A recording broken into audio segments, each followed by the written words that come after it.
वैद्यराज की दी हुई औषधि ने पिला दी है। अब महाराज सो जाएंगे।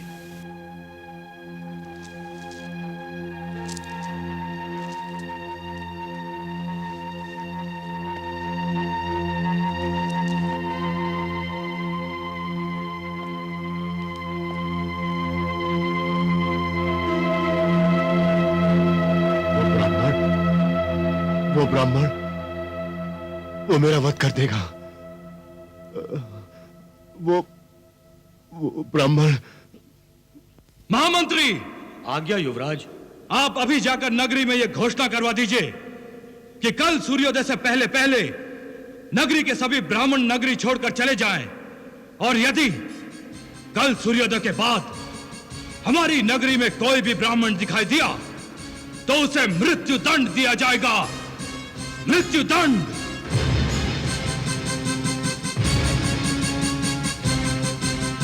ये आप क्या कह रहे हैं युवराज? ये उचित नहीं युवराज।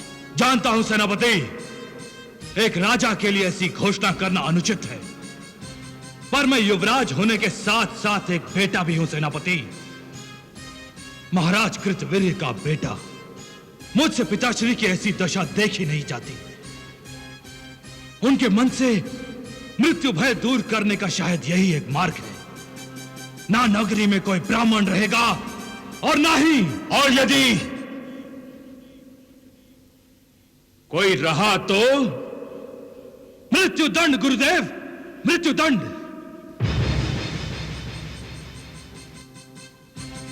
और एक भी ब्राह्मण को यदि मृत्यु दंड मिलने का समाचार पिताश्री के कानों में पड़ जाए तो निश्चय ही ब्राह्मण भय से वो मुक्त हो जाएंगे। आप क्या कहते हैं गुरुदेव? यदि आपकी यही इच्छा है युवराज, तो सबसे पहले मृत्युदंड मुझे दीजिए, क्योंकि मैं भी एक ब्राह्मण हूं।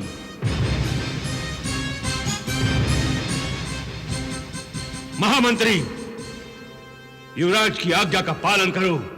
घोषणा करवा दो कि कल सूर्योदय होने से पहले इस नगरी के हर ब्राह्मण को यह नगरी छोड़कर जाना होगा, अन्यथा उसे मृत्यु दंड मिलेगा।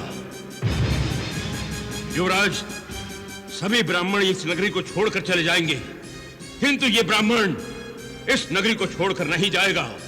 यह गर्ग मृत्युदंड पाने को तत्पर है, किंतु यह नगरी छोड़कर जाने को तत्पर नहीं। गुरुदेव, यदि मेरी मृत्यु से मेरे महाराज का मानसिक संतुलन ठीक होता है तो मैं एक बार नहीं 100 बार आपका मृत्युदंड पाने के लिए तैयार हूं। हाँ, मंत्री को आदेश दीजिए युवराज कि वो ब्राह्मणों को नगर छोड़कर जाने वाली घोषणा के साथ यह भी घोषणा कर दें कि कल सूर्यास्त होने के उपरांत एक ब्राह्मण गर्ग को राजा की आज्ञा का पालन न करने के अपराध में नगर के चौक में मृत्यु दंड दिया जाएगा, क्योंकि यह ब्राह्मण इसी नगरी में जन्मा है। उसके जीवन का सूर्यास्त भी इसी नगरी में होगा, इस नगरी के बाहर नहीं।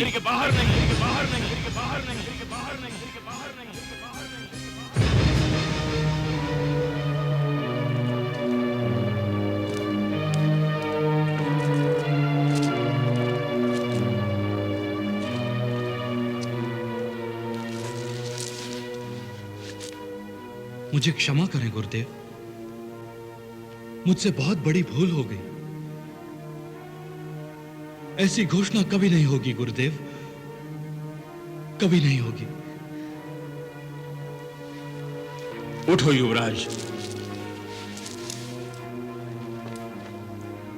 अपनी भूल के लिए क्षमा मांगने से कोई मानव छोटा नहीं होता, महान बनता है। जैसे किसी एक व्यक्ति के अपराध के लिए दूसरे को दंड देना अन्याय है, उसी प्रकार एक व्यक्ति के लिए सारे समाज को दंड देना भी अन्याय है। और राजा से न्याय अपेक्षित है, अन्याय नहीं। मैं ठीक कह रहा हूं ना? हाँ गुरुदेव। युवराज, अब आपको राजगद्दी पर बैठना है और राजगुरु होने के नाते मैं आपका और अपने इस राज्य का सदा कल्याण चाहता हूं। युवराज, जीवन तो सागर है जिसमें सुख दुख रूपी ज्वार भाटा तो आता ही रहता है, किंतु राजा को इन सब से विचलित नहीं होना चाहिए। तुम्हारा सदा कल्याण हो।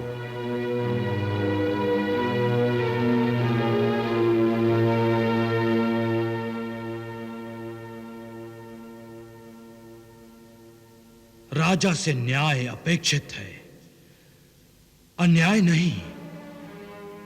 मैं अब और अन्याय नहीं करूंगा गुरुदेव। किसी एक के अपराध के लिए किसी दूसरे को दंड नहीं दूंगा। अब मैं उसी को दंड दूंगा जो दंड का अधिकारी है। जिन्होंने पिताश्री को शाप दिया, अब वो मेरे हाथों मृत्यु दंड पाएंगे। महर्षि अत्रि, आ रहा हूं मैं।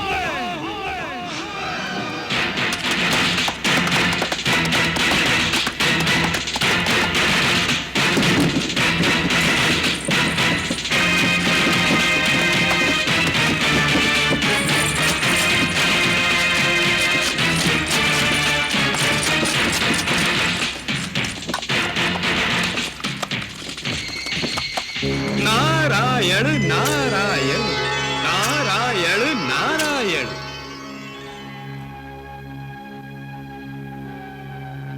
प्रणाम देवर्षि। आप? हाँ, मैं तनिक घबरा गया था। मुझसे? तुमसे नहीं, तुम्हारे रथ की तीव्र गति से। वैसे गति तो तीव्र ही होनी चाहिए, चाहे वो जल की हो, वायु की हो, अश्व की हो या अस्त्र की, या फिर दुर्गति की ही गति क्यों ना हो युवराज। नारायण नारायण। युवराज, दुर्गति की गति तीव्र होगी तभी तो वो शीघ्रता से भागेगी और उसके स्थान पर सद्गति आएगी। मैं तुम्हारी सद्गति के लिए भगवान से प्रार्थना करूंगा। हाँ। वैसे युवराज, जहां तुम जा रहे हो और जिस विचार से जा रहे हो, उसे पूरा करने के बाद क्या तुम महाराज कृतवीर को दिए गए शाप का मुंह फेर सकोगे? उसे निष्फल कर सकोगे? शाप का मुंह ना भी फेर सका, पर शाप देने वाले का मुंह अवश्य तोड़ दूंगा देवर्षि नारद।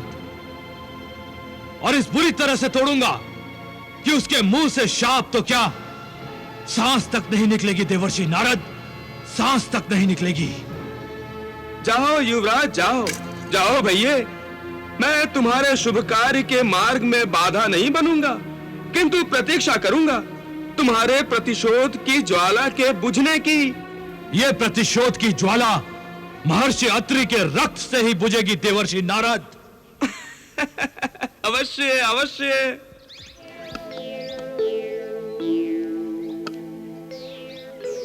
लाओ, पुष्प दो।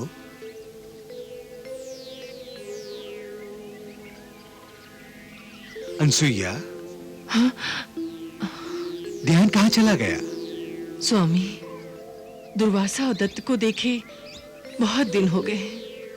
दुर्वासा तो तपस्या में लीन है और तुम्हारा दत्त लीलाएं कर रहा है आजकल।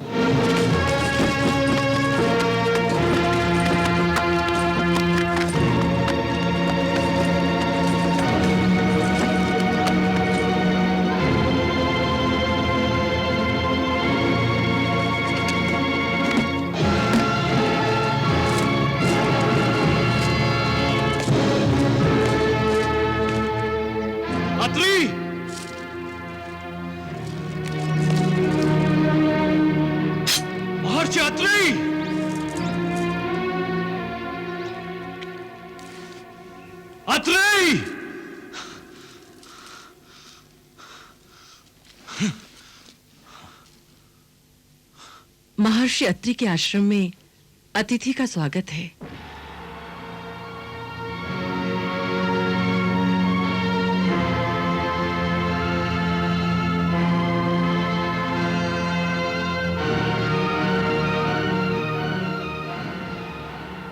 इस आश्रम में शस्त्र की कोई आवश्यकता नहीं है अतिथि। यहां शस्त्र का प्रयोग नहीं होता, अतः आप बिल्कुल सुरक्षित हैं। गौतम, आज्ञा गुरुदेव। अतिथि से शस्त्र ले लो गौतम, और ले जाकर सुरक्षित स्थान पर रख दो। ये आश्रम से जब जाएंगे तब अपने साथ लेकर जाएंगे। यहां आश्रम में पूजा केवल परमेश्वर की होती है, शस्त्र की नहीं। शस्त्र दे दीजिए।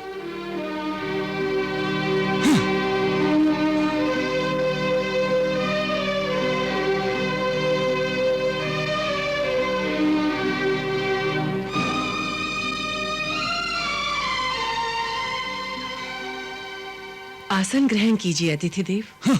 आसन ग्रहण कीजिए।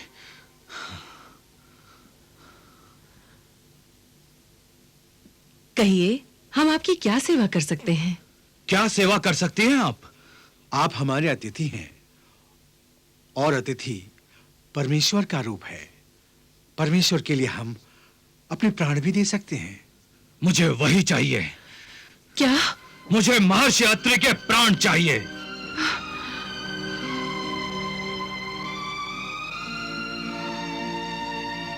ले लीजिए अतिथि देवता। महर्षि अत्रि, मैं कार्तवीर्य अर्जुन, महाराज कृतवीर्य का पुत्र, आपके अपराध का दंड देने आया हूं। आपने मेरे पिताश्री को शाप दिया था ना? जानते हैं आप, आपके शाप के कारण पिताश्री का जीवन नरक बन गया है। ज्ञात है आपको? वो अपना मानसिक संतुलन खो बैठे हैं। ब्राह्मण भय और मृत्यु भय से वो इतना भयभीत हो चुके हैं कि न रात में सोते हैं न दिन में। उनकी इस दशा के अपराधी आप हैं। मैं आपको इस अपराध का दंड अवश्य दूंगा। महर्षि अत्रि! रुक जाइए अतिथि देवता। आप एक सती को विधवा नहीं बना सकते। मेरे पतिदेव को मृत्यु दंड देने से पहले आपको मेरी गर्दन काटनी पड़ेगी। लीजिए अतिथि देव, मैं तैयार हूं। तलवार चलाइए अतिथि देव। रुक क्यों गए? अतिथि देव, अपराधी मैं हूं, दंड मुझे मिलना चाहिए। नहीं अतिथि देवता, मैं सुहागिन मरना चाहती हूं। आप मुझ पर कृपा कीजिए।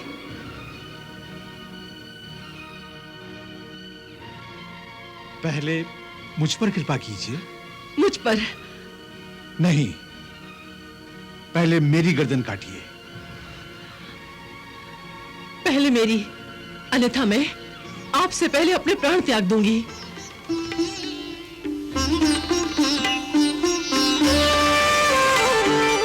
कार्तवीर्य आया यहाँ लेने को प्रतिशोध। त्याग मूर्तियां देख कर भूला वैर विरोध। जागा अंतर्बोध। क्षमा कीजिए महर्षि, क्षमा करें माता। मुझसे बहुत बड़ी भूल हुई जो मैंने आपसे प्रतिशोध लेने के विषय में सोचा।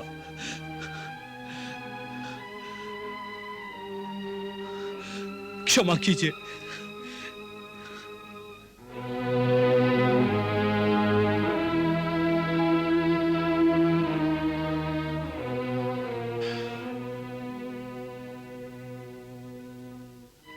तुम्हारा कोई दोष नहीं है वत्स।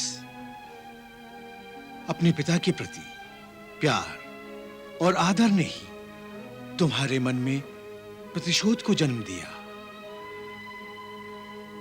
किंतु हमारे प्राणों पर, हमारे श्वासों पर हमारा अधिकार नहीं है।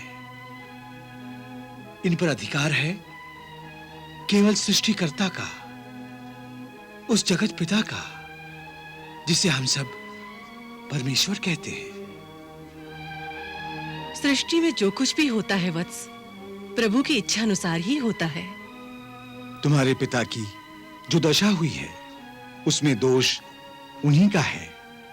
अपने आप को सर्वशक्तिमान समझकर उन्होंने प्रभु को चुनौती दे दी। विधि की विडंबना देखो। जो कृत्यवीर मृत्यु पर विजय पाना चाहता था, वही कृत्यवीर अब केवल मृत्यु के नाम से भयभीत हो रहा है। मृत्यु अपनी शत्रु नहीं, मित्र है।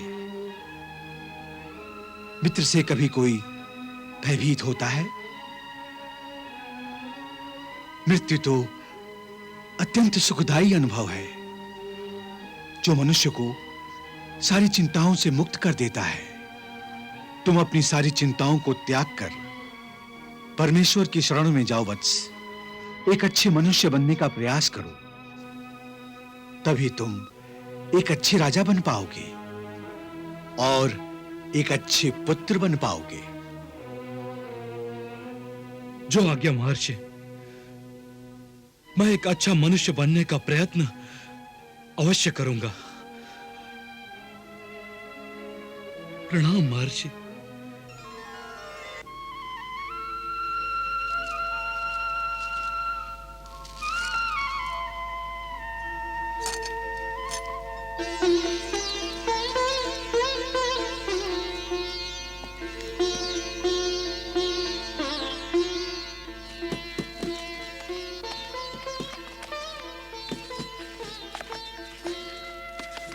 नारायण नारायण नारायण नारायण।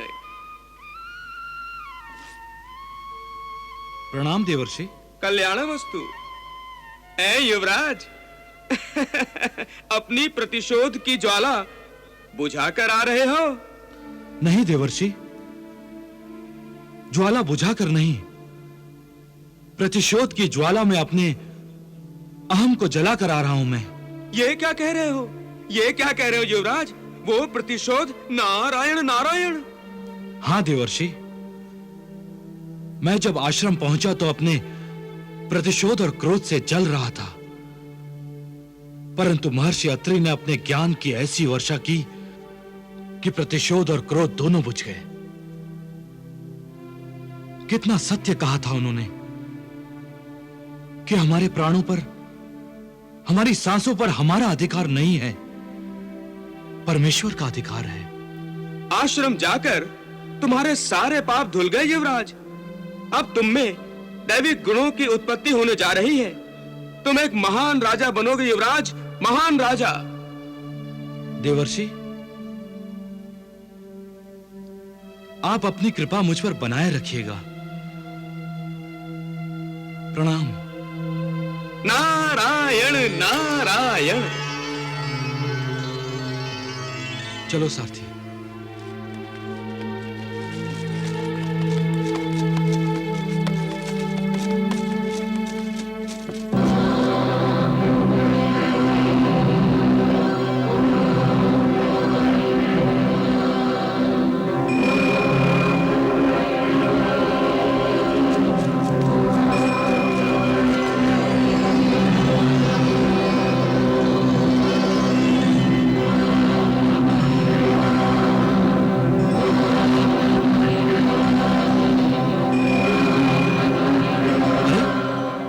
ये तो कोई महान तपस्वी लगते हैं, मुझे इनके दर्शन करने चाहिए। आप यहीं ठहरिए, मैं दर्शन करके आता हूं।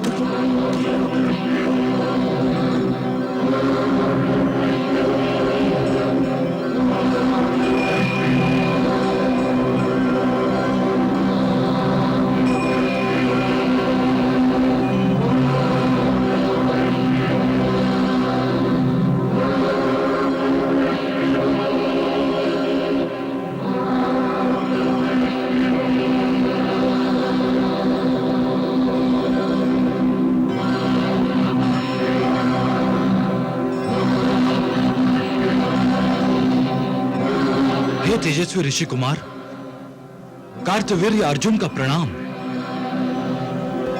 रुक जाओ अर्जुन, रुक जाओ अर्जुन, तुम किसे प्रणाम कर रहे हो? असुर राज दुर्जन, असुर श्रेष्ठ दुर्मति, आपको कार्तवीर्य अर्जुन का प्रणाम। तुम्हारा कल्याण हो। परंतु जो तुम करने जा रहे हो वो असुर जाति के कल्याण का नहीं है।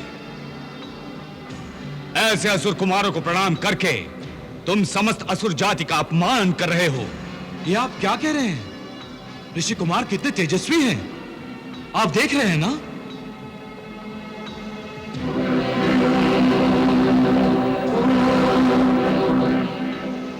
ये तेज हमारा शत्रु है। हम असुर जाति के लिए घातक हैं। तुम्हारे पिता कृतवीर्य ने इसी तेज के कारण अपना मानसिक संतुलन खो दिया और तुम उसी तेज को प्रणाम करने जा रहे हो। तुम तो शाप देने वाले अत्रि ऋषि से प्रतिशोध लेने गए थे ना, क्या हुआ? उस ऋषि ने इसके विचारों का शोध कर डाला। गया था क्रोध की अग्नि में जलता हुआ, लगता था सारा आश्रम जला डालेगा, और लौटा है हाथ जोड़कर, उपदेश सुनकर। तुमसे कुछ भी नहीं हो सकता कार्तिवीर्य। लौट जाओ, अपने पिता की नगरी लौट जाओ।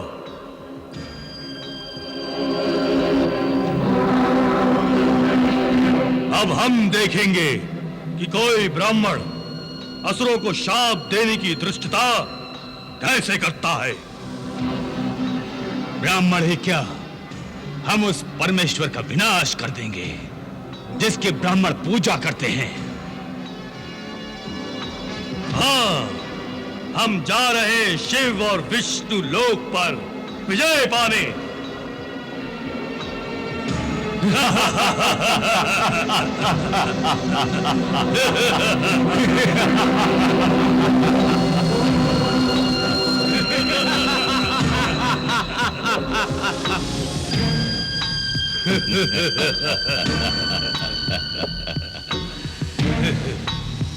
दुर्मति, इन तपस्वियों के तपोबल और समस्त शक्तियों का स्रोत शिव और विष्णु ही है ना?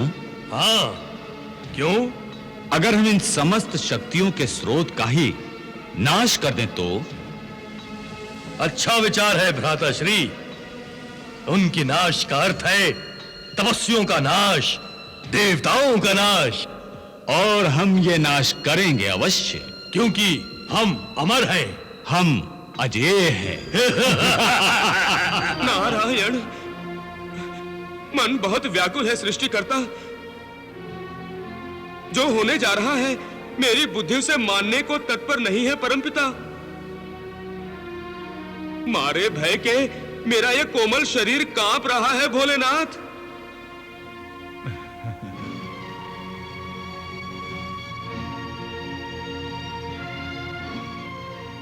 आप हंस रहे हैं, आप हंस रहे हैं।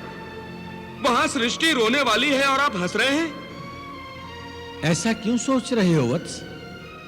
विधाता, मुझे लगता है अंधकार प्रकाश को निगल जाएगा। नारायण नारायण। हे परमपिता, हे भगवान विष्णु, हे महादेव भोलेनाथ, यदि इस छाया ने सृष्टि को हड़प लिया तो